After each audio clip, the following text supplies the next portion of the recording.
সবাই একসাথে মিলে একে অন্যের দুঃখ কষ্ট হাসি আনন্দ ভালোবাসা এই সবটা শেয়ার করে নিতে পারি, এটা কত বড় ব্যাপার বলতো। অনেক বড় ব্যাপার দিদি ভাই,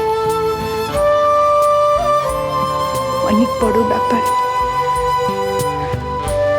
এটার দাম কিছু দিয়ে মেটানো যায় না, সত্যি যায় না। এটা প্রাইসলেস, একেবারে প্রাইসলেস।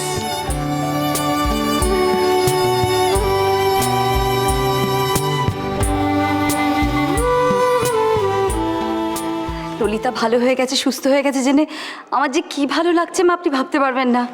তোমাদের বাড়ির সবার ভালোবাসার টান ললিতাকে জমের মুখ থেকে ফিরিয়ে এনেছে। ভালোবাসা থাকলে সব হয় জানো তো, ভালোবাসায় অসাধ্য সাধন করা যায়। ভালোবাসা থাকলে কি সব হয় মা? কনিষ্ককে তো আমরা কম ভালোবাসিনি।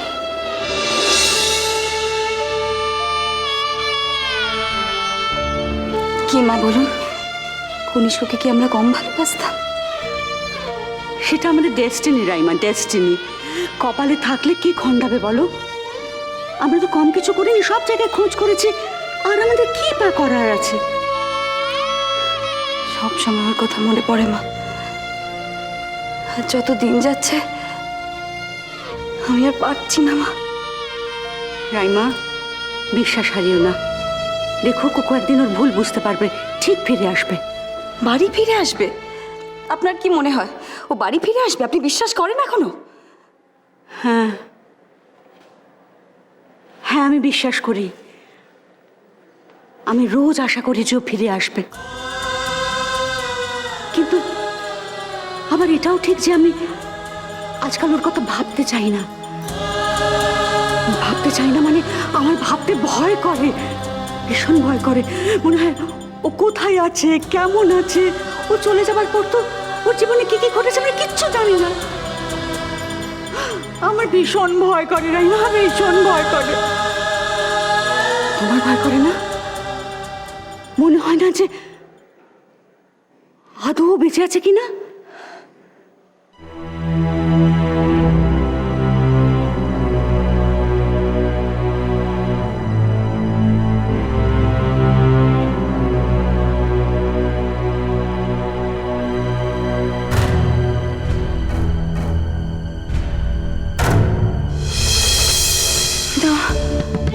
না না না,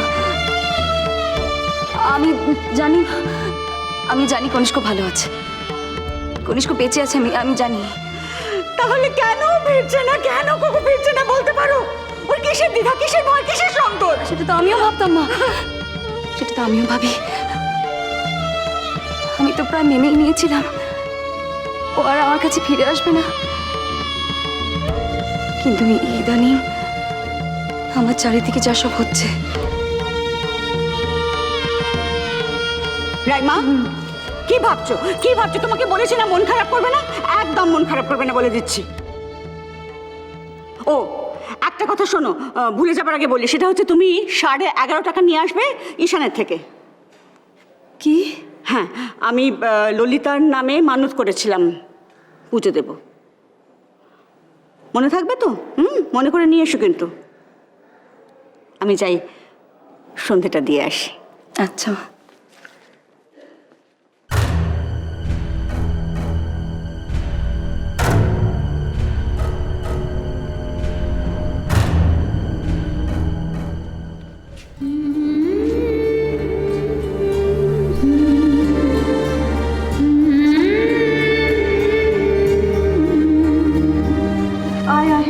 চলো, সুইট ডিশ রেডি।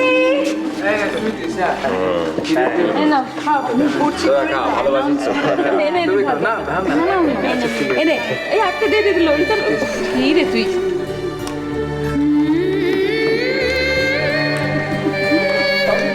রিতা, কি হলো? ওই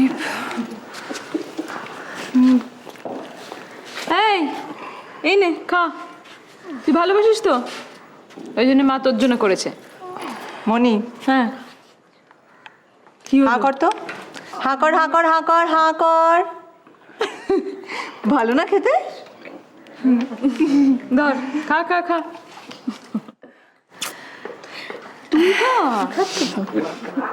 ভালো হয়েছে, ভালো হয়েছে তোমরা সবাই এখানে আছো।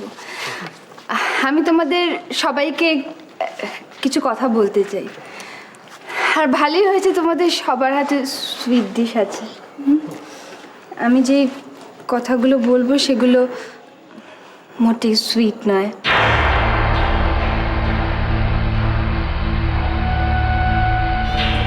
আমি যখন বিয়ে করে এই বাড়িতে এসেছিলাম আমি খুব অসুখী ছিলাম। আমি এই বাড়িটাকে নিজের করতে পারিনি, আর ঈশানকে আমি নিজের হাজব্যান্ড হিসেবে মেনে নিতে পারিনি।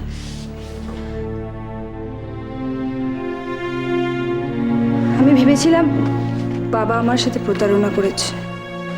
এরকম একটা বাড়িতে বিয়ে দিয়ে আমি বাবাকে ক্ষমা করতে পারিনি, তোমাদের কাউকে আপন করতে পারিনি।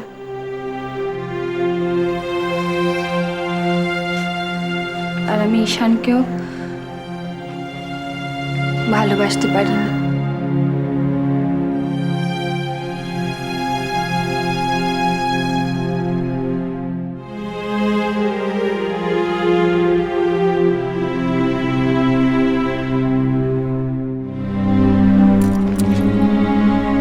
ওকে বলতে দে। হ্যাঁ গো, দিদি ভাইরা সব কথা জানতো? তোমরা আমাকে মৃত্যুর মুখ থেকে ফিরিয়ে নিয়ে এসছো। তোমাদের ভালোবাসার সাপোর্টের জন্য আমি আজকে এত বড় একটা অসুখ হওয়ার পরেও বেঁচে আছি, শুধু তোমাদের ভালোবাসার জন্য। এই বাড়িতে আসবার পর আমি তোমাদের সাথে কত মিসবিহেভ করেছি, কতবার। হ্যাঁ, তোমরা শুধু আমাকে ভালোই বেসেছো, শুধু ভালোবেসেছো। আমার কত রকম কমপ্লেন ছিল। এই বাড়িতে এসি নেই, গাড়ি নেই। আমার মনে হতো সবাই কীরকম অকারণে হট্টগোল করে, কোনো প্রাইভেসি নেই। কিন্তু আমার যতই প্রবলেম থাক না কেন, আমি যতবারই যাবার কথা বলেছি ঈশান আমাকে কখনো আটকায়নি। ও তো সবসময় বলেছিল এটা আমার বাড়ি, আমি যতদিন ইচ্ছে এখানে থাকতে পারি, আর যখন আমার ইচ্ছে আমি চাইলে চলেও যেতে পারি। তোমরা কেউ আমাকে আটকাবে না। ভালোবাসা কাকে বলে এটা তোমরা না থাকলে আমি জানতেই পারতাম না। আসল ব্যাপারটা কি জানো, আমার আগের লাইফে আনন্দ মানেই ছিল ডিস্কো যাওয়া, বন্ধুদের সাথে হুল্লোড় করা, শপিং মলে যাওয়া, জিনিসপত্র কেনা, শপিং করা, ডিজাইনার জামা কাপড় পরা। তখনও বুঝতে পারিনি আসলে আনন্দটা কোথায়, আসলে মানুষ কিসে খুশি হয়। বাড়িতে তোমরা একসাথে এত হট্টগোল করো, আনন্দ করো, তাতে কত মজা, কত ভালো থাকা যায়। সবাই একসাথে মিলে কীরকম খাওয়া দাওয়া করো, একসাথে ছাদে বসে কি সুন্দর আনন্দ করো, আড্ডা দাও, হুল্লোড় করো। দোলের সময় সবাই মিলে কি সুন্দর উৎসব পালন করো, নাচ গান। তোমাদের সাথে এসে আমি লুডো খেলা শিখেছি, ক্যারাম খেলা শিখেছি, গলিতে দাঁড়িয়ে ক্রিকেট খেলা শিখেছি। এগুলোতে কত আনন্দ, সেটা মানুষ শুনলে বুঝতে পারবে না। যে দেখেছে, যে সেখানে থেকেছে, সেই জানে কতটা আনন্দ। আমি কতটা সুখী আর কতটা লাকি তোমাদের মধ্যে এসে আমি সত্যি বলে বোঝাতে পারবো না।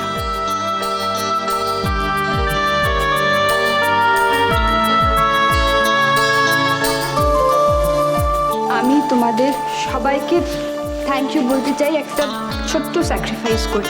আমি 1 বছর কোনো শপিং করব না।